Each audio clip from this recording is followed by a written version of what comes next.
Satu, alladzina hum fi salatihim khashi'un. Syarat pertama, kalau ingin mendapatkan surga Firdaus tadi dan kebahagiaannya diturunkan ke bumi, dibawa sampai mati, masuk ke alam kubur lebih bahagia lagi, maka amalan pertama untuk melatih menguatkan iman itu, coba berlatih untuk menunaikan sholat dengan khusyuk.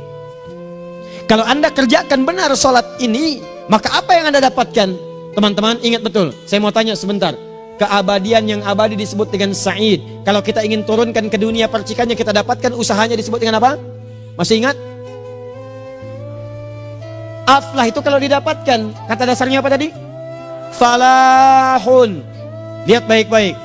Kata Allah dalam Al-Quran tadi, kalau ingin mendapatkan falahun, amalan pertama sholat. Makanya ketika dipanggil sholat, kalimat falah dilekatkan pada panggilan sholat.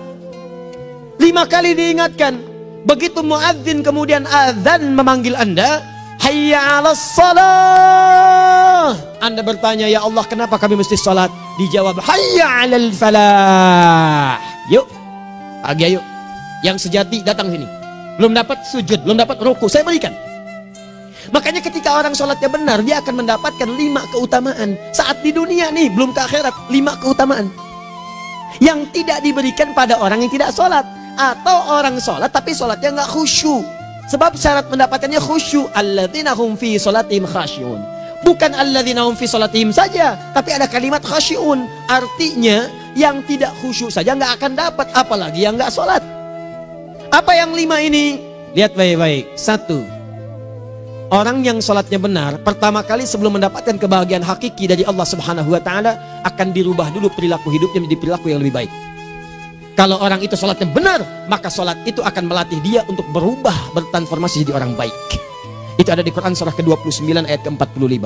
Innas sholata tanha anil fahsya'i wal munkar. Sumber keburukan cuma 2, kalau bukan fahsya itu munkar.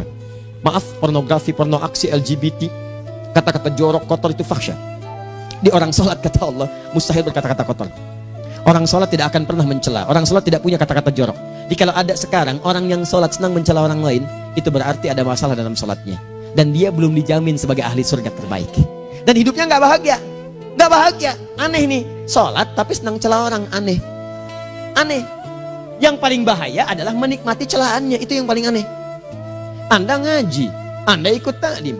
Taklimnya sesuai Quran. Taklimnya petunjuk sunnah. Anda sholat, Anda puasa. Tapi Anda masih senang mencela orang lain. Dan menikmati celahan itu. Kalau nggak mencela, kayaknya nggak komplit kehidupan. Maka ada yang salah dengan ibadah Anda. Ada yang keliru. Karena mustahil taat bertemu dengan maksiat. Itu mustahil. Mungkar, keburukan yang diingkari oleh hati. Sumbernya nafsu perut dengan akal. Bohong, mencuri, menipu, membunuh, merampok, membegal, mabuk dan sebagainya. Itu namanya mungkar. Orang sholat gak mungkin mengerjakan mungkar. Jadi kalau sholat kita benar, cukuplah Anda sholat, maka Anda akan jadi orang baik. Makanya kata Nabi, Anda punya anak dari kecil ajarin sholat. Sholat, kalau naik jadi balik, kerjakan terus. Kasih pelajaran membuat dia mengerti. Kalau masih susah, berikan pelajaran. Ini sering diterjemahkan dengan memukul. Mukul di Arab beda dengan konteks mukul sekarang. Mukul di Arab tuh ngasih pelajaran supaya ngerti. Anda bisa terjemahkan dengan konteks lain. Uang jajannya tahan, yang kesukaannya simpan dulu. Bisa dengan konteks kekinian. Tapi poinnya, kenapa anak Anda dari kecil ajarin sholat, sampai kenalkan dengan masjid, ajari 3 tahun bawa ke masjid, kenalkan dengan masjid. Gak ada masalah lari-lari itu sebelum waktu sholat. Kenalkan dulu. Dulu orang-orang tuh begitu, sebelum waktunya dikenalkan, jalan, begitu lari, biarin dulu. Setelah itu diberi pengertian. Nah, ini bukan tempat berlari, yang berlari di sana nanti, yang di sini nanti akan ada orang-orang baik semuanya. Terus anda lihat berbaris, baris rapi. Kalau pengen baik ikutan baris nanti. Terus nanti ada yang mimpin di depan, namanya imam. Imam itu siapa ya? Tetangga kita bukan yang Pak Imam, bukan. Kalau tetangga kita namanya Imam S. Arifin. Kalau yang ini imam sholat namanya. Imam sholat itu nanti akan pimpin menyembah Allah. Allah siapa ya? Allah itulah yang memberikan ayah rizki. Allah itu yang memberikan ayah rizki sehingga bisa beli tobot buat kakak, beli robokar poli, ini yang poli, ini yang embers, ini yang heli, ini dulu kakak semuanya tuh yang kasih Allah. Nanti kalau kakak bagus bisa ikut rapi di sini, Allah akan senang, akan ditambah lagi oleh Allah. Oh begitu ya, datang begitu caranya. Ini bukannya waktu sholat belum dikenalin tadi bawanya main-main di masjid. Bahkan ada yang agak repot lagi, di rumahnya susah diatur, dibilang, kamu ini susah diatur, main sana ke masjid, disuruh main, ya main di masjid. Yang salah bukan anaknya, orang tuanya. Apa rahasianya anak itu disuruh ke masjid, suruh sholat? Rahasianya, begitu anak itu sholat dengan baik, maka dia akan tumbuh jadi anak baik di kemudian hari. Itu maksudnya. Nah, sekarang saya agak bingung ini, pendidikan TK sekarang salah sih? Enggak, cuma saya agak bingung mikirnya. Ini anak belum diajarin sholat, udah diajarin manasik. Itu bagaimana cara berpikirnya Ferguson? Agak repot saya mikirnya tuh. Ya, walaupun salah sih enggak, cuma saya bingung gitu. Kenapa nggak dikerjakan tahap yang pertama dulu? Tangga itu kan berurutan, nggak bisa Anda lompat langsung ke 5. Kan 1, 2 belum terlewati. Jelas ya? Nah, ini gambarannya. Sholat nih. 1 pasti baik. Jadi kalau sekarang sholat, lisan belum baik, mata belum baik, sampai ke kaki, berarti ada yang salah sholatnya tuh. Ada yang nggak tepat. Tangan sembarangan, snack orang ngambil. Awas. Tuh sendal orang, mau wudhu nggak ada sendal, pakai sendal orang. Udah bilang belum? Kehujanan pakai payung orang. Udah bilang belum? Ya kan gampang Ustaz. Ini kan juga mungkin diikhlaskan karena Allah. Ya ikhlas, cuman pakainya belum minjam. Bagaimana kalau sedang pegang payung itu keluar, Anda meninggal? Coba mikirin ke situ. Coba ke kantor. Kalau didorong proyek yang nggak jelas, minta tanda tangan, pikirin dulu bagaimana kalau meninggal. Kemarin saya sama teman-teman artis saya katakan begini, Anda ya, kalau Anda mengaji dengan saya, jangan pernah menerima peran maksiat. Walaupun itu sekedar adegan, tapi itu maksiat. Kalau bayangkan ketika Anda memerankan itu, Anda diwafatkan oleh Allah Subhanahu Wa Taala. Maka demi Allah saya katakan tidak ada faedahnya Anda ngaji sekarang, ngaji besok. Ketika Anda menerima peran itu, Anda wafat dalam keadaan bermaksiat di hadapan Allah Subhanahu Wa Taala. Maka saya pun katakan pada Anda, ayo belajar yang betul. Pahami, bangun sholat, belajar, dalami seperti orang tua kita dulu. Tinggalkan nyontek, budaya yang gak jelas. Rasakan ketika nyontek Anda wafat. Apa yang Anda dapatkan? Di Libya itu, kalau nyontek, di Libya ya, saya pernah sekolah di Libya nih. Itu kalau nyontek, dibiarin aja dulu. Dan rekornya 100% ketahuan. Begitu sudah selesai, cuma jeda 2 jam, langsung ada panggilan. Si Fulan silahkan datang ke kantor. Apa yang disediakan di kantor sudah siap. Anda diberi waktu 2 jam dari sekarang, siapkan beres-beres koper Anda. Di sini tertulis Anda akan pulang. Tiketnya sudah lengkap, dikawal 2 orang. Dituliskan di situ anak ini nyontek gak boleh kembali ke sini. Libya. Gak ada zero tolerance bagi yang seperti itu, keluar. Kami gak terima di sini. Harusnya begitu. Gak ada faedahnya. Yang kita butuhkan amalan dari ilmu, bukan nilai-nilai itu sementara. Gak ada. Sudah. Nah ini akhirnya begini kualitasnya nih. Tertulis di ijazahnya bagus, cum laude, IPK-nya 4, tapi nggak ada aplikasinya. Yang pintar banyak, kita butuh yang baik, pintar yang baik. Sekarang yang pintar banyak, kepintarannya dipakai untuk nipu orang. Itu yang bahaya. Ahli hukum banyak yang dihukum. Ahli ekonomi tidak bisa mengangkat perekonomian. Apa yang salah? Apa yang salah? Ini yang jadi persoalan. Tapi dasar manusia, begitu di sidang mulai pakai peci, pakai baju koko, pakai tasbih, dan pakai kerudung. Luar biasa. Nih 2. Orang kalau sholatnya benar, Allah akan berikan ketenangan dalam jiwanya. Tenang hati. Jangankan musibah kecil, musibah paling besar pun tenang aja dia. Tenang, dia paham rumusnya. Allahu Akbar. Turun Quran surah ke-13 ayat ke-28. Ala bidzikrillahi tatmainnul. Yakinkan pada dirimu, zikir kepada Allah membuat hati tenang. Di antara turunan zikir amalannya adalah sholat. Dari mana taunya? Quran surah ke-20 ayat ke-14. Innani anallahu la ilaha illa ana fa'budni wa aqimis salata lidzikri. Saya Allah, kata Allah ke Nabi Musa. Tidak ada Tuhan selain saya, sembah saya. Bagaimana menyembahmu ya Allah? Tunaikan salat sebagai zikir kepada saya, zikir. Nah, maka kalau Anda sedang tidak tenang, ayo ke masjid. Banyak zikir itu, baca Quran zikir. Quran surah 15 ayat 9. Inna nahnu nazzalna dzikra. Kami turunkan Al-Quran sebagai zikir. Jadi kalau Anda sedang baca Al-Quran, Anda sedang berzikir. Ibu kalau sedang gak tenang, Bu, gelisah, gak enak, gak usah mengeluh, apalagi bikin status gak karuan. Ibu wudhu, ambil mushaf baca. Begitu sedang baca ada ketenangan dalam jiwa. Berdoa, zikir. Kalau sedang gak tenang, besok ada proyek, doa dulu. Doa itu memberikan ketenangan. Makanya doa disebut dengan zikir. Quran surah ke-7 ayat 205.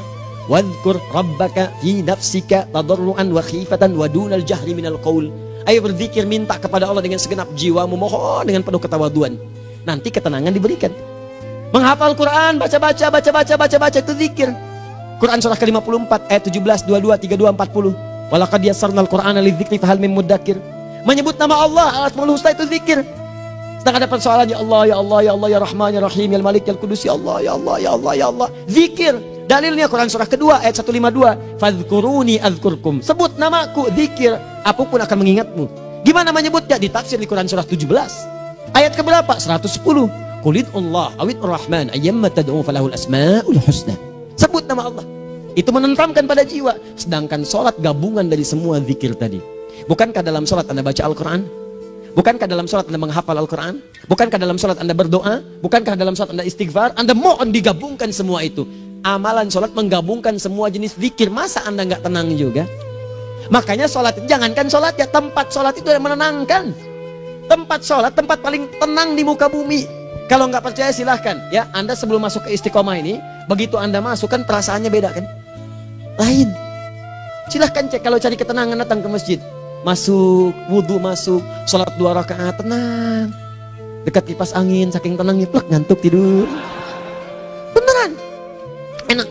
Makanya saat Ramadan kalau orang pengen cari ketenangan, lihat di perusahaan-perusahaan penuh tuh musola, pada tidur. Ya, mengamalkan hadis palsu. Ya, dia musoim ibadah, tidurnya orang puasa ibadah, hadis palsu. Nah, itu teman-teman. Itu gambarannya tiga.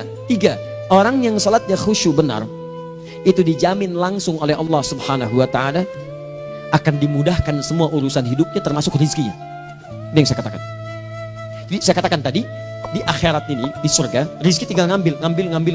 Anda kalau benar sholatnya, itu langsung dijanjikan oleh Allah. Rezeki itu nggak perlu Anda banyak pikirkan. Ikhtiar sedikit, datang. Bahkan dari sisi yang tidak Anda duga. Apa dalilnya? Quran surah ke-65 ayat 2 dan 3. Ditafsir di Al-Baqarah ayat 2 dan 3. Wa may yattaqillaha yaj'al lahu makhraja. Ada orang yang meningkatkan takwanya kepada Allah, kami mudahkan urusan hidupnya. Setiap persoalannya diberikan jalan keluar, mudah. Solusi. Setiap ada problematika, ada solusi. Wa yarzuqhu min haitsu la yahtasib. Dan kalau dia ingin mendapatkan rezeki, bahkan kami kirimkan dari sisi yang tidak dia duga. Orang lain capek ini datang lagi, tawaran proyek datang lagi. Utsman tuh Masya Allah kayanya banyak, tapi yang paling dirindukan bukan saat mendapatkan peningkatan omsetnya, yaitu saat dia mendapatkan waktu khusus dengan Allah untuk sholat malam hari, sampai-sampainya sempat sholat tahajud sampai khatam Al-Quran. Abdurrahman bin Auf demikian, Tamim Ad-Dari demikian, sholat karena tahu sholat itu meningkatkan rizki. Karena tahu kuncinya ada di situ, Allah yang punya rizki, disebut dengan Razzaq, pemilik rizki. Maka saya harus punya hubungan dekat dengan Allah. Kalau sudah punya hubungan dekat, mau apa aja gampang. Belum minta, udah diperhatikan. Silahkan cek, Anda punya hubungan baik dengan bos Anda di kantor. Ya, sebelum Anda minta, beliau udah pikirin tuh. Telepon bendahara, dia udah ngambil belum gajinya? Belum Pak, tambahkan bonus sekian. Kenapa? Karena dia mengawasi Anda. Allah maha tahu dibandingkan dengan bos Anda. Mendekat kepada Allah, semua diperhatikan oleh Allah.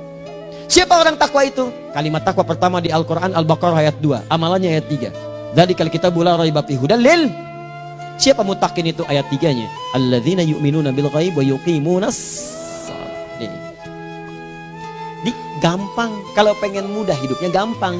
Biaya nggak mahal, tenaga nggak banyak, tingkatkan takwa nih. Jadi kalau hidup Anda masih susah, di kantor champion, di rumah tangga bermasalah terus, atau sebaliknya, maka boleh jadi kalau gelar Anda tinggi, harta Anda banyak, tapi selalu punya masalah.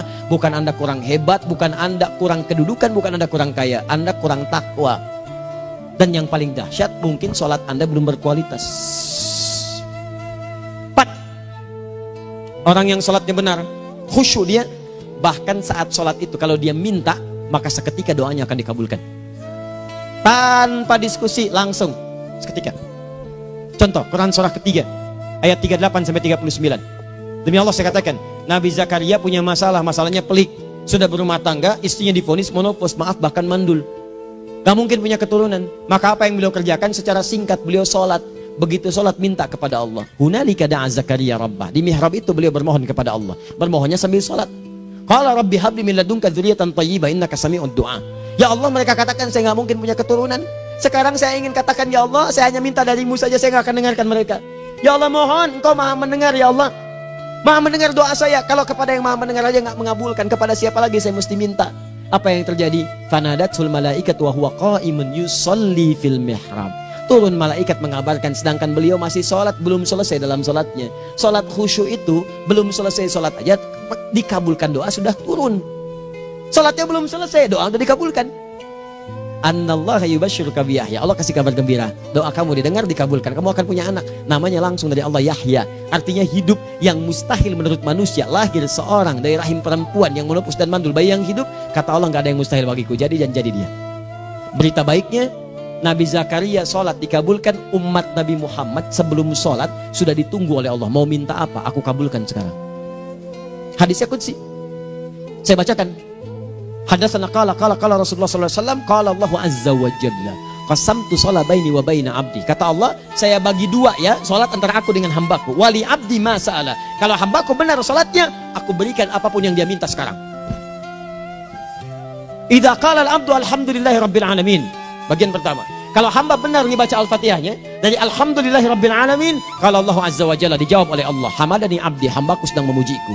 Wa idza qala ar-rahmanir rahim, jika hambaku berkata ar-rahmanir rahim, qala Allah azza wa jalla asna alayya abdi, hambaku sedang menyanjungku. Wa idza qala maliki yaumiddin, qala Allah azza wa jalla majjadani abdi, kalau hambaku mengatakan maliki yaumiddin, kata Allah hambaku sedang mengagungkanku. Perhatikan sekarang. Wa idza qala al-abdu iyyaka na'budu wa iyyaka nasta'in, jika hambaku berkata sekarang, ya Allah, kami sekarang ibadah, salat menyembahmu, dan kami sekarang sedang punya masalah, kami hanya minta tolong kepadamu ya Rabb. Apa jawabannya? Beda dengan sebelumnya. Kata Allah, hadza baini wa baina abdi, inilah perjanjian antara aku dengan hambaku. Wali abdi, kalau hambaku benar khusyuk salatnya sampai detik ini, baru sampai Al-Fatihah itu pun belum tuntas. Baru sampai Al-Fatihah itu pun belum tuntas. Kalau benar bacaannya betul, salatnya dari takbir sampai dengan selesainya, sampai ayat itu, iyyaka na'budu wa iyyaka nasta'in, kata Allah, masalah apapun yang dia minta sekarang, aku akan kabulkan. Besok saya kasih rahasia.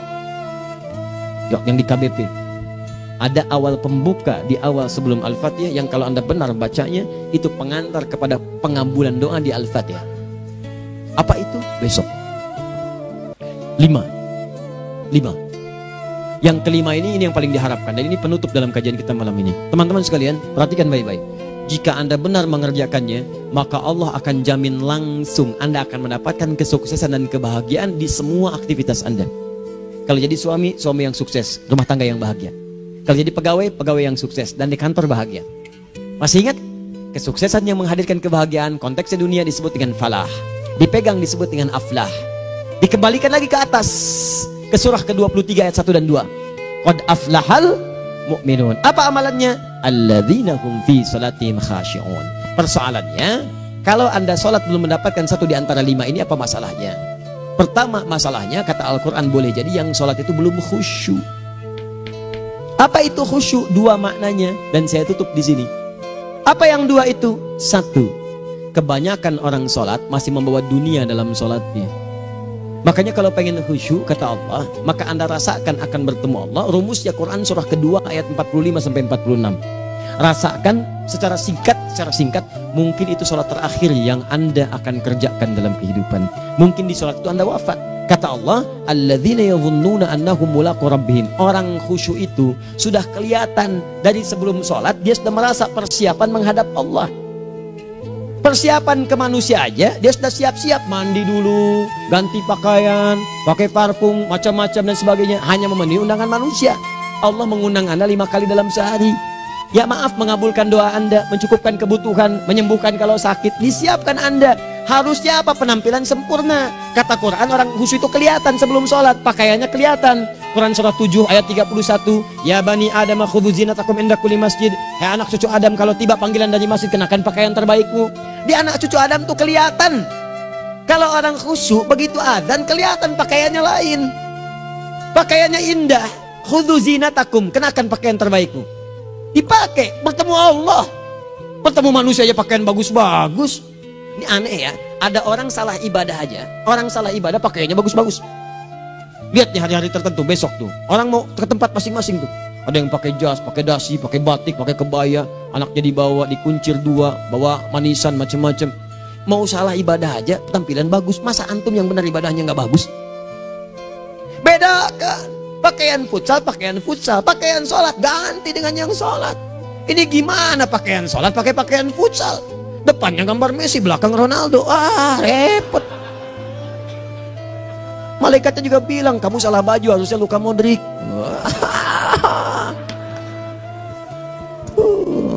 Hafal saya. Nah, yang mau tanya apa? Mourinho dipecat saya tahu. Lagi nganggur sekarang, ditawarin Benfica dia nggak terima. Sekarang jadi dia komentator di BeIN Sport. Nanti sebentar lagi dia akan komentar di laga Saudi dengan Qatar dan komentar laga Arsenal dengan Ipswich. Digantikan oleh Solskjaer. Dia super sub dulu. Ya, super sub. Ya, the baby assassin, ya pembunuh yang berwajah baby face. Masuknya di akhir-akhir, gol. Sekarang melatih dia 5 kali kemenangan, belum kalah sama sekali. Saya hafal itu. Tapi masih di urutan ke-6, tapi jaraknya ke yang ke-4 itu tinggal 3 poin lagi. Hafal saya, Liverpool tahu cuma 4 poin sekarang bedanya, kemarin 7 kalah 2-1 sama Manchester City. Walaupun banyak analisis yang menyebutkan mungkin itu diberikan saja gitu kan, karena ada yang lain-lain. Hafal kedua Manchester City, hafal saya. Ayo mau tanya apa lagi? Tottenham Hotspur ke bawahnya, ada Chelsea, ada Arsenal, baru kemudian Manchester United. Liga Italia, wah udah gak kekejar Juventus. Ya, apa lagi? Dan seterusnya lah. Gak ada ujungnya bahas yang begituan. Jelas ya? Maksud saya, Anda tanya itu saya jawab. Tapi tidak menghilangkan ibadah kita yang lain. Dan apa ruginya? Ya tahajud lah. Apa yang bisa dikerjakan besok, lihat besok. Ya kan tahajud kan bisa besok. Ada orang tahajud jam 10 pagi? Gak ada. Lebih baik Anda kerjakan malam tahajud. Yang tidak bisa dilihat malam bisa dilihat besok. Cara berpikirnya bagaimana kalau besok meninggal? Gak kesampaian teman-teman sekalian. Gak kesampaian. Nah maka dari itu, Anda kalau mau ada panggilan sholat, siap-siap baju yang bagus. Itu sempurnakan. Anda panggilan orang mandi, panggilan Allah, buka Quran surah 5 ayat 6, sempurnakan wudu. Ya ayyuhalladzina amanu idza qumtum ila shalah faghsilu wujuhakum, wudu yang baik. Berpakaian yang rapi. Kenapa? Karena boleh jadi saat dipanggil Anda wafat saat itu. Maka wafat Anda dalam keadaan yang suci, dengan keadaan tobat, dengan pakaian terindah pada saat itu.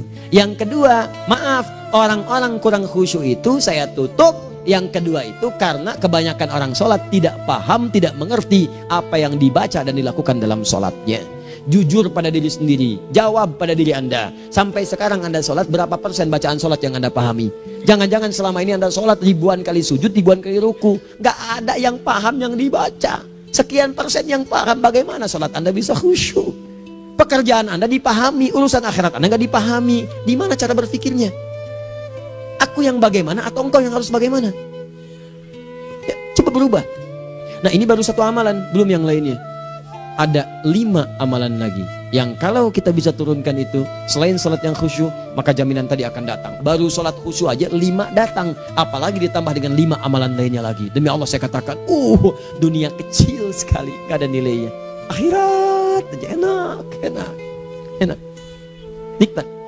Saya ketemu Ustaz Arifin beberapa waktu lalu, dan kita doakan semoga Allah berikan kesembuhan, kesehatan. Saya datang, biasa kita adamin berdoa, duduk. Bang istirahat, bang butuh istirahat, umat udah nunggu. Dah gak usah mikir yang lain, karena beliau cerita masjid, cerita zikro, cerita mana. Ya insya Allah. Nitipin ini, nitipin itu dan seterusnya. Dan yang paling indah adalah, bang kita saling panggil weekend. Nikmat. Gak ada yang senikmat ini. Zikir Allah, doa. Nah bayangkan sakit tapi masih nikmat gitu. Nikmat. Iya bang, saya paham. Istirahat dulu. Banyakkan nanti orang jengkuk. Saya pamit dulu ya, supaya bisa istirahat, supaya tenang. Lama kita pegangan tangan, ngobrol, saling mendoakan. Itu nikmat. Dan cara berpikirnya kalau sudah pakai iman, semua nikmat. Ada uang nikmat, gak ada uang nikmat, sakit nikmat. Karena cara berpikirnya lain. Nanti kita bertemu lagi, saya terangkan pada Anda. Dan saya contohkan satu kisah. Bahkan ketika ada orang yang diuji Allah dengan ujian yang sangat luar biasa, yang menurut sementara orang itu ujian sangat luar biasa menggetarkan jiwanya dan susah untuk bertahan, tapi orang ini nikmat saja menjalaninya. Nikmat. Ada yang di rumah tangga, ada yang di macam-macam. Contohnya banyak. Satu contoh saya berikan di malam ini. Sekali suami istri, wah luar biasa. Istrinya itu cerewetnya pak, bukan cuma cerewet, ngeselin bagi suaminya. Maaf bu ya, bukan ibu maksudnya. Jadi semua yang dikerjakan suami salah. Pengen mangga, ayah kalau kita sekarang dibeli mangga. Kenapa mangga yang ini? Saya pengennya mangga yang lain. Belikan mangga. Kenapa beli mangga aja? Jeruknya mana? Jeruk. Semua. Pokoknya semua yang kerjakan suami salah. Tapi suami tidak pernah mengeluh. Ini kerjakan, itu kerjakan. Satu kali, perhatikan cara memandangnya. Ketika iman sudah masuk ke dalam jiwa. Kata temannya, akhi, istri kamu ini begini, nyusahin kamu. Kenapa kamu gak cari yang lain? Kan gampang ada syariat. Udah pisahin aja cari yang lain. Kamu tenang ibadah. Apa jawabannya? Hey, Allah sudah turunkan surga ke saya lewat dia. Kenapa kamu meminta saya untuk menjauhinya dan meninggalkan surga saya? Ini cara melihat dia. Bukankah ketika ada berbagai keluhan saya sabar? Bukankah sabar mendekatkan saya ke surga? Allah kirimkan tipikal istri seperti ini supaya mendekatkan saya ke surga. Dengan itu kan saya banyak pahala. Saya sabar, pahala banyak. Sudah Allah berikan pahala kepada saya. Kamu malah nyuruh saya untuk berpisah dengan pahala itu. Perhatikan cara berpikirnya. Indah. Kalau rumah tangga seperti ini semuanya enak. Suaminya biasa-biasa, istrinya cantik, luar biasa. Begitu berdandan kelihatan, kata suaminya, Masya Allah, wajahnya tak berpaling, mata tak berkedip. Kata istrinya, ya zauji madzabik, sayang kamu kenapa? Wallahi syakiran lillah bihadari. Demi Allah, aku bersyukur mendapatkan istri secantik kamu. Kata istrinya, nahnu fil jannah zauji, kita berdua di surga. Kata suaminya, kok bisa begitu jawabanmu? Iya, kamu bersyukur dengan keadaanku, aku bersabar dengan keadaanmu. Catat. Bukankah orang syukur dan sabar di surga? Tuh lihat, canda-canda orang-orang soleh itu begitu. Nikmat ketawa walaupun nyelekit di hati. Cuman bawaannya enak gitu. Nah, nanti itu ada tuh, nanti saya turunin tuh. Yang di rumah tangga, yang ini, yang itu nanti. Kapan? Pertemuan berikutnya. Ya, jadi kita cukupkan dulu di malam ini apa yang kita pelajari, supaya nanti nggak terlampau banyak kita dapat materi. Cuma sayang sedikit mengamalkan. Saya sudah tuangkan di sini. Banyak saya tuliskan, termasuk di keluarga, di macam-macam. Ini saya tulis, tapi silahkan Anda baca. Kalau ada manfaat silahkan dapatkan. Kalau ada yang kurang silahkan sampaikan untuk dikoreksi. Semoga Allah muliakan kita semua insya Allah. Sekali lagi, perbaiki hidup. Jangan banyak mainnya. Dan sudah, jangan banyak membuang dengan yang sia-sia, apapun yang dihadapi. Sekali lagi, tolong jaga kondusivitas, bantu negara kita, ketertiban, keamanan. Kalau saya menyampaikan sesuatu ada singgungan dengan yang kekinian, itu maksudnya koreksi masukan-masukan supaya diperbaiki. Tapi tetap dalam urusan pemilihan kita punya pilihan masing-masing yang tidak boleh dipaksakan. Jelas ya? Baik, jadi ya, saya sampaikan sekali lagi. Pertama, pilih mana? Anda dipaksa harus ikut, atau yang kedua, kita bebas memilih sesuai. Dah. Sudah ya. Jadi kita akhiri, subhanakallahumma bihamdika asyhadu an la ilaha illa anta astaghfiruka wa atubu ilaik. Wa akhiru da'wan alhamdulillahirabbil alamin. Berjumpa besok sesi terakhir fikih ikhtilaf di Masjid Ar-Rahman Kota Baru Parahyangan. Assalamualaikum warahmatullahi wabarakatuh.